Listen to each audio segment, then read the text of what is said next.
वो मैं फिर कह रहा हूँ, शिक्षकों को धरने पर बैठने से उनकी समस्या का निराकरण नहीं होगा। माननीय सर्वोच्च न्यायालय का निर्देश है, उसके पालन करने की जिम्मेदारी हमारी भी है, उनकी भी है। लेकिन चूंकि जिस समय उनका चयन हुआ है, उस समय निर्धारित मापदंड जो अहर्ताएं थी उसको पूरा करके उनका चयन हुआ है।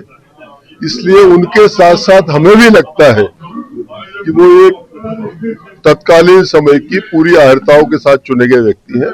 इसलिए हम तैयारी कर रहे हैं। हमने विधि विशेषज्ञों से हम बात कर रहे हैं, विभाग से परामर्श कर रहे हैं और माननीय सर्वोच्च न्यायालय में सरकार खुद पुनर्विचार याचिका लगाने के लिए हम लोग अपनी तरफ से आगे बढ़ रहे हैं।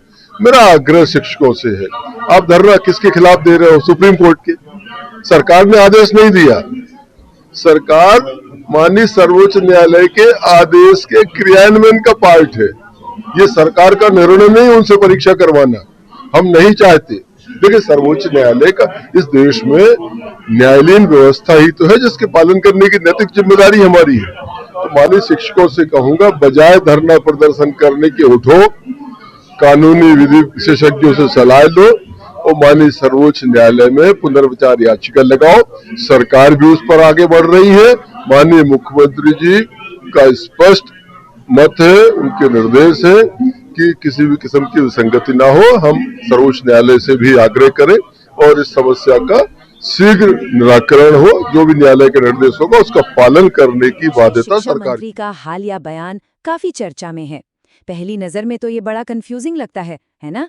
लेकिन आज हम इसी बयान का एक गहरा कानूनी विश्लेषण करने वाले हैं और क्या पता इस कंफ्यूजन में ही शिक्षकों के लिए एक बहुत बड़ी रणनीति छिपी हो। तो सवाल यही उठता है कि मंत्री जी का ये बयान, क्या ये एक हार है या फिर ये एक बहुत बड़े कानूनी हथियार, एक ब्रह्मास्त्र का इशारा है? चलिए आज इसी बयान की तह तक चलते हैं और उस कानूनी बारीकी को समझते हैं जिस पर शायद अब तक किसी का ध्यान नहीं गया। मामला है ही थोड़ा पेचीदा। देखिए, एक तरफ तो सरकार पर सुप्रीम कोर्ट का आदेश लागू करने का दबाव है और दूसरी तरफ मंत्री जी खुद ऐसी बातें कर रहे हैं जो सीधे सीधे शिक्षकों के पक्ष में जाती हैं। तो ये एक पहेली ही तो है कि हो क्या रहा है। तो फिर असली मतलब क्या है मंत्री जी के इन शब्दों का? यही आज का सबसे बड़ा सवाल है। कहीं ऐसा तो नहीं कि सरकार खुद ही सुप्रीम कोर्ट में शिक्षकों की ढाल बनने की तैयारी कर रही है? चलिए इस पूरी पहेली को परत दर परत सुलझाते हैं। तो ठीक है, शुरू करते हैं इस पहेली को सुलझाना। मंत्री जी के बयान में ना एक लाइन है, बस एक लाइन, जो इस पूरी कानूनी रणनीति की चाबी है। एक ऐसा सुराग जो सब कुछ साफ कर देगा। यही है वो लाइन। ध्यान से सुनिए। ये जो बात मंत्री जी ने कही है, ये मामूली नहीं है। ये इस पूरे केस की कानूनी लड़ाई की नींव है। उन्होंने खुद सबके सामने ये मान लिया है कि जब भर्ती हुई थी तब सारे शिक्षक हर नियम और योग्यता को पूरा करते थे। तो पूरा खेल इसी एक बात पर टिका है, नियुक्ति के समय की योग्यता। ये तीन शब्द, यही शिक्षकों के पक्ष में सबसे मजबूत दलील है। और सबसे बड़ी बात यह है कि अब मंत्री जी ने खुद इसे पब्लिक में मान लिया है। अच्छा, तो अब आते हैं उस कानूनी ब्रह्मास्त्र पर जो मंत्री जी के शब्दों को इतनी ताकत देता है। इसका नाम है प्रॉमिसरी एस्टॉपेल। सुनने में थोड़ा भारी लगता है ना? इसे हिंदी में विबंधन का सिद्धांत भी कहते हैं। तो ये प्रॉमिसरी एस्टॉपेल है क्या भला? देखिए, ये सच में एक कानूनी सुपर वेपन जैसा है। सीधे सादे शब्दों में इसका मतलब है कि अगर सरकार ने आपसे कोई वादा किया, जैसे कि कुछ शर्तों पर नौकरी दी, तो वो बाद में अपने ही वादे से मुकर नहीं सकती। बस इतनी सी बात है। इसको और आसान भाषा में समझते हैं। इसका सीधा सा मतलब ये है कि सरकार आज कोई नया नियम बनाकर उसे 10-15 साल पहले से लागू नहीं कर सकती। मतलब जो भर्ती उस समय के नियमों के हिसाब से पूरी तरह सही थी, उसे आज के नियम से गलत नहीं ठहराया जा सकता। किसी की नौकरी ऐसे नहीं जा सकती।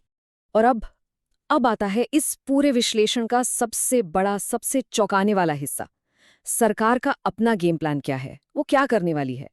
देखिए, मंत्री जी ने बहुत चालाकी से ये साफ कर दिया कि ये फैसला सरकार का अपना नहीं है। वो तो बस सुप्रीम कोर्ट के एक आदेश का पालन कर रहे हैं। ये कहकर सरकार ने खुद को इस फैसले से एक तरह से अलग कर लिया है। ये एक बहुत बड़ा स्ट्रेटेजिक मूव है। तो अब आगे का प्लान क्या है? सिर्फ बातें नहीं हो रही। अंदर की बात यह है कि विभाग और लीगल एक्सपर्ट्स के साथ मीटिंग्स शुरू हो चुकी हैं और सबसे बड़ी खबर, सरकार खुद सुप्रीम कोर्ट में एक रिव्यू पिटिशन यानी पुनर्विचार याचिका डालने जा रही है। तो सोचिए ये कितना बड़ा यू टर्न है। जो धारणा थी कि सरकार शिक्षकों के खिलाफ है, वो अब बदल रही है। अब नई हकीकत ये है कि सरकार खुद एक याचिकाकर्ता बनने वाली है, विरोधी नहीं बल्कि साथी। ये पूरा गेम ही बदल देता है। तो अब सवाल ये है कि शिक्षकों को क्या करना चाहिए? मंत्री जी ने इसके लिए भी एक रास्ता सुझाया है। मंत्री जी का मैसेज बिल्कुल क्लियर है, एकदम साफ। उन्होंने कहा कि धरने पर बैठने से कुछ नहीं होगा। जो असली हल निकलेगा वो सड़क पर नहीं, कोर्ट के अंदर निकलेगा। ये सीधा सीधा इशारा है कि अब लड़ाई कानूनी तरीके से लड़ी जानी है। तो उन्होंने एक तरह से एक 3 स्टेप एक्शन प्लान दिया है। पहला, अच्छे कानूनी जानकारों से सलाह लीजिए। दूसरा, शिक्षक भी अपनी तरफ से रिव्यू पिटिशंस डालें। और तीसरा, सबसे ज़रूरी, ये लड़ाई एकजुट होकर लड़ें। मतलब एक यूनाइटेड फ्रंट बनाने की बात हो रही है।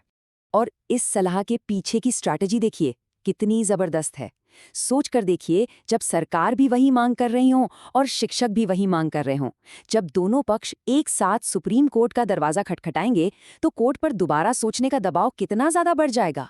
तो चलिए इस पूरे विश्लेषण को समेटते हैं। आखिर में हम किस नतीजे पर पहुंचते हैं?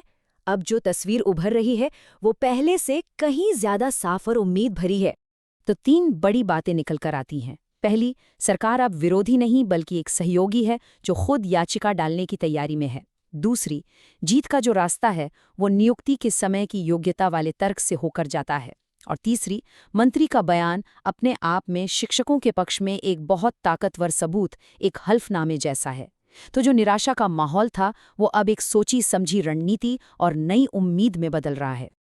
लेकिन आखिर में एक सवाल तो बना ही रहता है, क्या सरकार और शिक्षकों की ये मिली-जुली रणनीति, ये यूनाइटेड फ्रंट सुप्रीम कोर्ट में जीत दिला पाएगा? क्या ये जुगलबंदी कामयाब होगी? खैर, इसका जवाब तो क्या आने आपको वाला लगता वक्त है ही देगा। कि 1 सितंबर का टेट अनिवार्य करने का आदेश शिक्षकों के भविष्य की आखिरी लकीर है?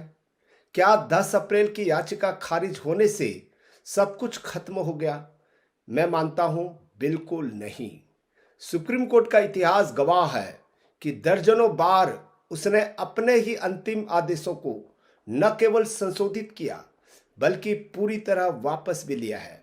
आज मैं आपको उन ऐतिहासिक मामलों के नाम बताऊंगा और उस कानूनी ब्रह्मास्त्र से मिलवाऊंगा जिसके आगे बड़े से बड़े फैसला झुक जाता है।